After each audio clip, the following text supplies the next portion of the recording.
बिस्मिल्लाहिर्रहमानिर्रहीम। अस्सलामुअलैकुम वरहमतुल्लाहि वबरकातुहू। यासीन चैनल में आप सब दोस्तों का इस्तकबाल है। हम दिल की गहराइयों से आप सबका खुशामदीद करते हैं।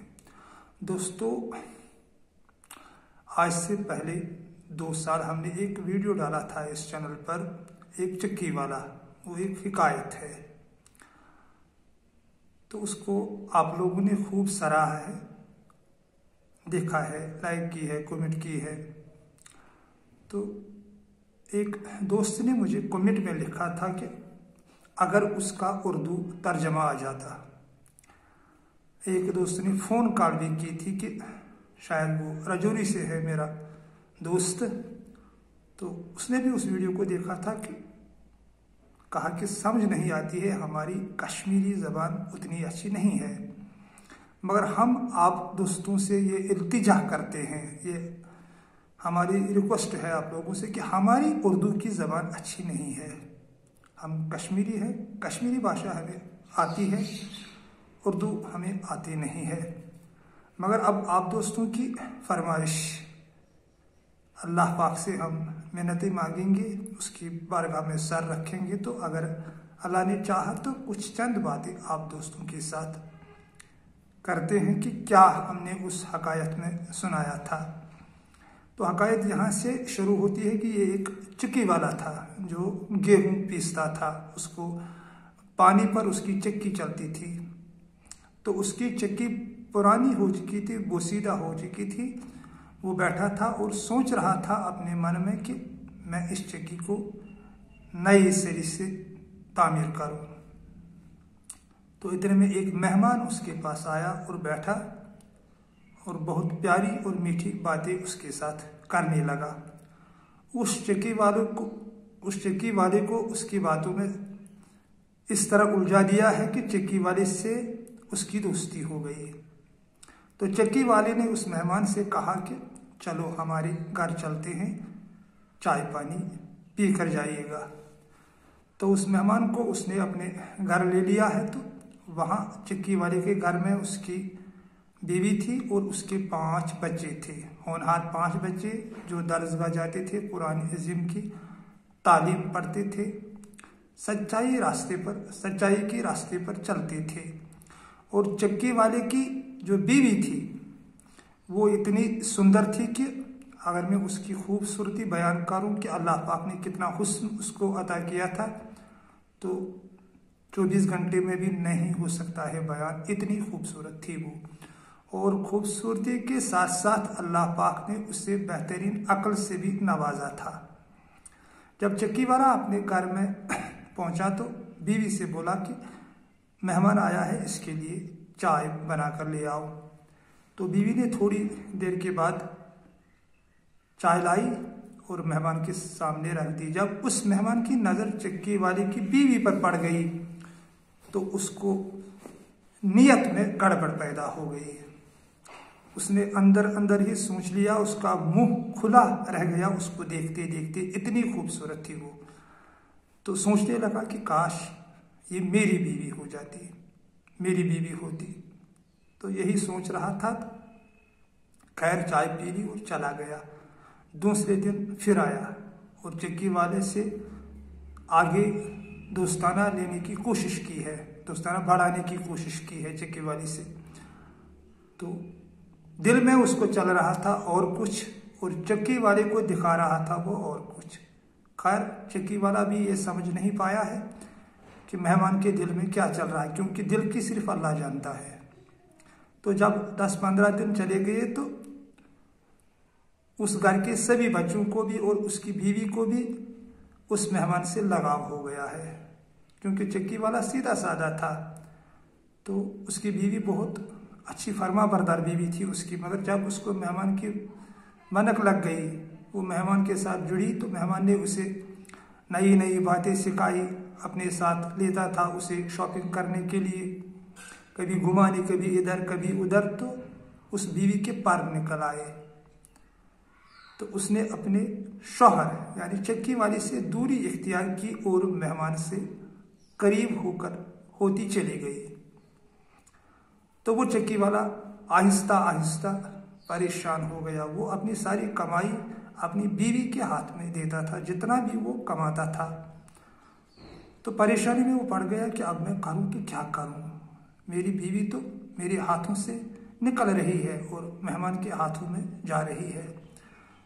तो उसने बहुत सारी कोशिशें की और गया पीरों फकीरों के पास, वहाँ से तावीज़ें लाई, मिन्नतें मंगवाई, बहुत कुछ किया, मगर कोई फ़ायदा नहीं हुआ, सब कुछ बेकार हो गया। जो बच्चे दरसगाह जाते थे, कुरान की तालीम पढ़ा करते थे, सच्चाई के रास्ते पर चलते थे, वो बच्चे बिगड़ने लगे हैं। वो कहते थे उस मेहमान को, अंकल जी अंकल जी अंकल जी, उन्हें घुमाने ले जाता था बाहर नफरत भरी दुनिया में, इस धोखे भरी दुनिया में। वो बच्चे भी अब अंकल जी की ही बोली बोलने लगे थे। तो बीवी जो चक्की वाले की थी, उसको तो उस मेहमान ने अपने जाल में पूरी तरह फांस लिया था, क्योंकि चक्की वाले के दिनों में वहाँ सिर्फ सादी रोटी, साग या आलू, सीधी सादी गुज़ाई पकती थी। लेकिन जैसे ही मेहमान ने उस घर में कदम रख दिया, तो मेहमान ने उनके दिलों में डाल दिया है कभी भेड़ का गोश्त, कभी मछली का गोश्त, कभी बेल का गोश्त, कभी और कुछ, बहुत सारे लजीज गुज़ाए। तो उस चक्की वाले की बीवी ने अभी तक उन गुज़ाओं के बारे में न सोचा था तो न देखा था। हालांकि कमाई चक्की वाली की चल रही थी, मेहमान के पास कोई पैसा नहीं था, पैसा तो चक्की वाले का था जो उसने अपने बीवी के हवाले कर दिया था। तो जब चक्की वाले को सर से ऊपर पानी हो गया तो वो परेशान रहता था और एक सूफी के पास चला गया। वहाँ एक अल्लाह का सच्चा आशिक था, एक सूफी, उसके पास चला गया और उसे अपनी सारी बात बताई कि मेरी ये परेशानी है, मेरी मदद कीजिए। मैंने सुना है कि आपके पास लोग मशवरे के लिए आते हैं, आप अच्छे मशवरे देते हो, अल्लाह पाक तुम्हारा और भी रुतबा बुलंद करे कि मेरी भी हेल्प कीजिए। तो सूफी ने चक्की वाली से कह दिया है कि जैसा मैं कहता हूँ अगर वैसा ही करोगे तो इंशाअल्लाह बहुत जल्द इस आफत से आपको नजात मिल जाएगी। तो चक्की वाले ने कह दिया कि जी हाँ मुझे मंजूर है, आप बताइए क्या करना है। तो सूफी ने उसे कहा आप यहाँ से जाइएगा तो घर में एक बिस्तरा डाल दीजिएगा और सो जाइएगा, ऊपर रज़ाई ओढ़ लीजिएगा। जब बीवी बोलेगी क्या हुआ, उसको कह दीजिए कि मेरे कमर में दर्द है, मैं काम करने के लायक नहीं रहा हूँ, कुछ गड़बड़ हो गई मुझे। तो वो आया, सूफी ने वापस कहा उस चक्की वाले से कि वापस कुछ मत कह देना, जैसा मैं कहता हूँ वैसा ही कर देना, इंशाअल्लाह रिजल्ट साफ आ जाएगा। तो चक्की वाला अपने घर पहुँचा, उसने मटरसा डाल दिया और रज़ाई ओढ़ ली तो सो गया। थोड़ी देर बाद बीवी आई, कहा कि आप क्यों सोए हो, तबीयत ठीक है? कहा नहीं मेरी तबीयत ठीक नहीं है, मेरे कमर में दर्द है, लगता है कि मैं बेकार हो गया हूँ, अब चलने फिरने के लायक नहीं रहा हूँ। तो सोता रहा। बीवी ने सोचा कोई थकावट होगी तो 1-2 दिन में ठीक हो जाएगा, मगर सूफी ने कहा था चक्की वाले से कि 40 दिनों तक बिस्तर से बाहर मत आ जाना। तो वो पड़ा रहा बिस्तर में और उसकी बीवी मेहमान के साथ घूमने जाती थी, शॉपिंग करने जाती थी, कभी लजीज गुज़ाएं पकाया करती थी, कभी और कुछ, कभी अपने लिए अच्छे ढंग के कपड़े खरीदती थी। उसके साथ जितनी कमाई चक्की वाले ने की थी, जब वो सारी कमाई ख़त्म हो गई, पैसा ख़त्म हो गया, तो एक दिन उस चक्की वाले की बीवी ने साग पकाया है। उस मेहमान ने उसे कह दिया है कि ये क्या पकाया है आपने आज? कहा साग पकाया है, वो भी उसमें न तेल था, न हल्दी थी, न मिर्ची थी, क्योंकि बचत सब खत्म हो चुकी थी। तो उस मेहमान ने कहा कि मैं ये साग खाने वाला नहीं हूँ, मेरे लिए कोई मुर्गा कोई भेड़ का आधा किलो गोश्त ले आओ। तो बीवी ने उसे साफ कह दिया है, चक्की वाले की बीवी ने, कि अब पैसा नहीं है, कमाने वाला तो सो गया है बिस्तर पर, आज तकरीबन 35 दिन हो गए हैं उसे बिस्तर पर लेटे, तो कहाँ से लाऊं पैसा, मेरे पास कुछ है ही नहीं, जो था वो हमने खर्च कर दिया है, सारा कुछ सब कुछ। तो मेहमान अपने दिल में ही सोचने लगा कि यहाँ अब मेरी दाल गलने वाली नहीं है, मुझे यहाँ से जाना होगा। मैं ये साग वाग खाने वाला नहीं हूँ, सूखी रोटी खाने वाला नहीं हूँ, क्योंकि मेहमान को आदत पड़ गई थी लजीज ग़िज़ाओं की। तो वो चला गया घर से। 2-3 दिन के बाद फिर लौटा। सोचा कि देखूं अगर चक्की वाला सेहतियाब हो चुका है तो वो चक्की चला रहा है तो पैसा फिर आ जाएगा, तो फिर मैं वहाँ से ऐश कर लूँगा। मगर जब वो 3 दिन के बाद आया तो उसने उस चक्की वाले को बिस्तर में ही पाया। तो फिर चला गया, कहा कि अब यहाँ मेरी दाल गलने वाली नहीं है, मुझे यहाँ से अब जाना ही होगा। तो चला गया। जब 40 दिन पूरे हो गए तो चक्की वाले की बीवी आ गई। रात के 3 बजे अपने शौहर से कहने लगी कि नमाज तहज्जुद का टाइम हो गया है, अगर आपको तंदुरुस्ती है, आपके पास ताकत है तो उठिएगा, नमाज तहज्जुद पढ़िएगा और फिर मस्जिद जाइएगा फ़र्ज नमाज पढ़ने के लिए।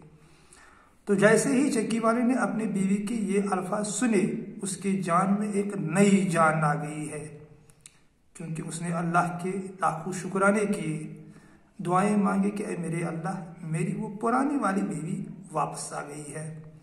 और वह उठा, वज़ू बनाया, तहज्जुद की नमाज पढ़ी और फिर फ़र्ज पढ़ने के लिए मस्जिद चला गया। वहाँ से वापस आया तो बीवी से बोला कि बच्चे कहाँ हैं। उसने कहा कि वो दरसगाह गए हैं कुरान अज़ीम की तालीम पढ़ने के लिए। तो बहुत खुश हो गया और कहा अपनी बीवी से कि मेरी तबीयत आज ठीक है, तो मैं थोड़ी देर के लिए बाहर जा रहा हूँ। और वो चला गया सीधा सूफी के पास।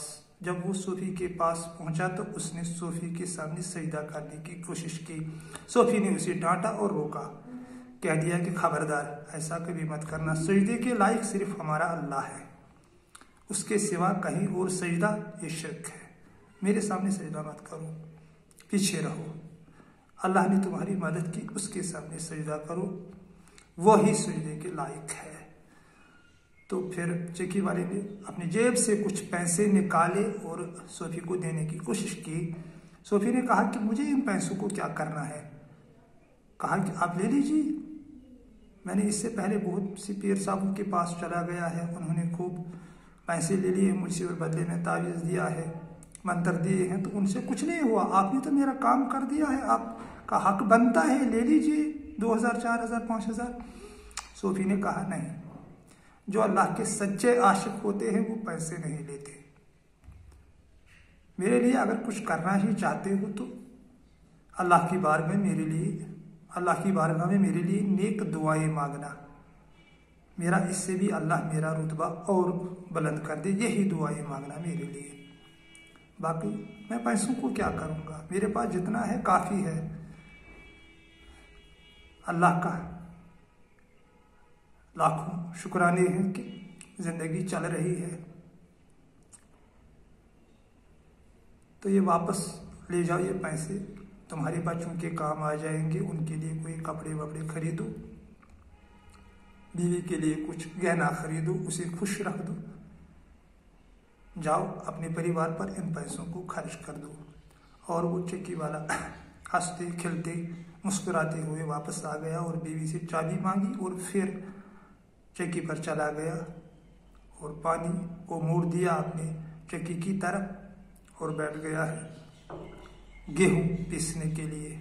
और अपने मन में ही सोच लिया है कि अब कभी भी इस चक्की को नया बनाने की तमन्ना नहीं करूँगा, क्योंकि तमन्ना उसी टाइम जागी थी उसके दिल में जब उसने चक्की को नए तरीके से बनाने की सोची थी। उसके मन में ख्याल आया था कि इस चक्की को ढंग से बना लूँगा, पुख्ता।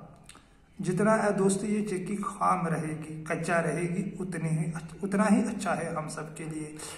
बहरहाल हकायत हमने खुद लिखी थी, हमने पहले ही कह दिया था आप दोस्तों से कि हमारी उर्दू की ज़बान अच्छी नहीं है, मगर अब आप दोस्तों ने एक फ़ोन कॉल भी की थी और कमेंट में भी लिख दिया था कि अगर इसका उर्दू ट्रांसलेशन होता तो जितना मुझसे बन सका मैंने कर दिया है उतना। तो अब अगर आप दोस्तों को पसंद आ गई है ये हकायत तो कमेंट में लिखिएगा ज़रूर, और फ़ोन कॉल भी कीजिएगा कि कहाँ पर हमें गलतियाँ हो रही है, क्योंकि हम सीखने वालों में से हैं, सिखाते भी हैं और सीखने वालों में भी है। तो वहाँ हमारी रहबरी कीजिएगा और समझ आएगा कि हमने इस हकायत में क्या आप लोगों को समझाया है। चक्की वाला कौन था, मेहमान कौन है, बीवी कौन है, बच्चे कौन है और सोफी कौन था, ये कमेंट में लिखिएगा ज़रूर अगर आप लोग समझ पाए हो कि हमने क्या बयान किया है इस हकायत में। ये एक हकायत हमने लिखी थी। चलो सदा सलामत रहो, खुशहाल रहो। अल्लाह पाक की बारगाह में दुआ है कि ऐ अल्लाह हमारे दिलों को मोड़ दे अपनी तरफ, ऐ दिल बदलने वाले हमारे दिलों को भी बदल दे, मोड़ दे अपनी तरफ, हमारे दिलों को अपनी मोहब्बत और प्यारे नबी सल्लल्लाहु अलैहि वसल्लम की मोहब्बत अता कर दे, तमाम अवलियाओं अम्बियाओं पैगम्बरों की मोहब्बत अता कर दे। आमीन सुम्मा आमीन या रब्बल आलमीन। फी अमानिल्लाह।